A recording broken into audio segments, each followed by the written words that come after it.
పశ్చిమ గోదావరి జిల్లా పాలకొల్లు నియోజకవర్గ రాజకీయాలు ఎప్పుడూ హై వోల్టేజ్లోనే ఉంటాయి. ఎన్నికల సమయంలో రాష్ట్ర వ్యాప్తంగా దృష్టి పడే కీలక నియోజకవర్గాల్లో పాలకొల్లు ఖచ్చితంగా ఉంటుంది.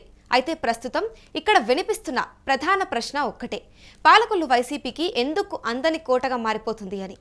ప్రతి ఎన్నికలకు కొత్త ఇన్ఛార్జ్, కొత్త ముఖం, కొత్త ప్రయోగం, కానీ స్థిరత్వం మాత్రం శూన్యం.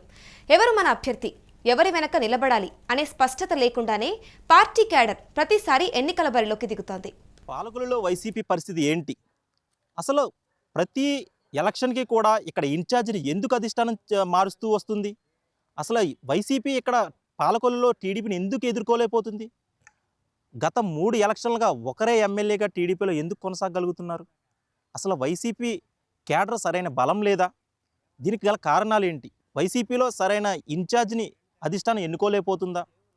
ఇక్కడ ప్రజలు కూడా, పాలకొల్లు ప్రజలు కూడా ఒక కన్ఫ్యూజన్లో అయితే ఉండిపోయారు ఇన్ఛార్జ్ పరంగా. అసలు ఏం జరుగుతుంది పాలకొల్లో? ఎందుకు వైసీపీ టీడీపీని ఎదుర్కోలేకపోతుంది? ఇదే అంశాలు ఈ స్పెషల్ స్టోరీలో చూసే ప్రయత్నం చేద్దాం. Watch the story. TDP senior నేత మంత్రి నిమ్మల రామానాయుడు పరిస్థితి పాలకొల్లులో భిన్నంగా ఉంది. ప్రజల మధ్య ఉండే నాయుడు, పని చేస్తే కనిపించే నాయకుడు, సమస్య వచ్చినప్పుడు స్పందించే నాయకుడు అని నిమ్మలకు పేరుంది. అందుకే పాలకొల్లు అంటే నిమ్మల, నిమ్మల అంటే పాలకొల్లు అని టీడీపీ క్యాడర్ గర్వంగా చెప్పుకుంటుంది. కానీ వైసీపీలో మాత్రం అందుకు భిన్నమైన పరిస్థితులు ఉన్నాయి. నిమ్మల స్థాయిలో ప్రజల్లోకి చొచ్చుకెళ్లే నేతలు ఇక్కడ లేరన్న వాదన ఉంది. వైసీపీలో ప్రజల మధ్య తిరిగే, వారి సమస్యలను గుర్తించి పోరాడే నాయకుడు కనిపించడం లేదనే విమర్శ బలంగా వినిపిస్తోంది. స్థానికంగా సీనియర్ నాయకులు ఉన్నా తగిన అవకాశాలు రావడం లేదనే అసంతృప్తి వారిలో ఉంది. గతంలో పక్క నియోజకవర్గానికి చెందిన గూడాల గోపిని ఇన్ఛార్జిగా నియమించడంతో కొంతమంది స్థానిక నేతలు మౌనంగా ఆశ్రయించారు. ఇప్పుడు మళ్లీ ఇన్ఛార్జ్ మార్పు ఊహాగానాలు జోరుగా కొనసాగుతున్నాయి. ఈసారి గుర్రం నాగబాబు పేరు తెరపైకొచ్చింది.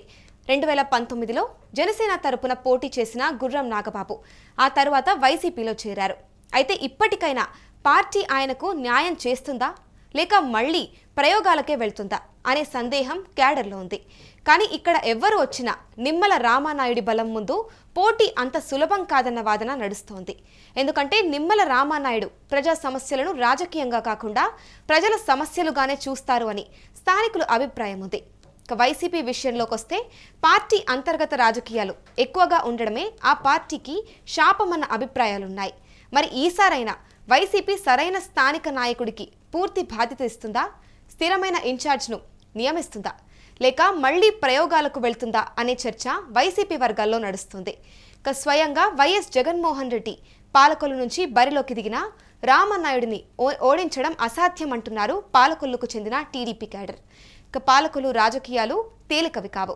ఇక్కడ గెలవాలి అంటే ప్రచారం సరిపోదు, ప్రజలతో లోతైన సంబంధం కావాలి, అంతకు మించిన అనుబంధం ఉండాలి. మరి వైసీపీ ఈ విషయాన్ని గుర్తిస్తుందా, గత అనుభవాల నుంచి నేర్చుకుంటుందా, లేక పాలకొల్లు టీడీపీ కంచుకోటగానే కొనసాగుతుందా అనేది ప్రశ్నలకు సమాధానం దొరకాలి అంటే వేచి చూడాలి మరి.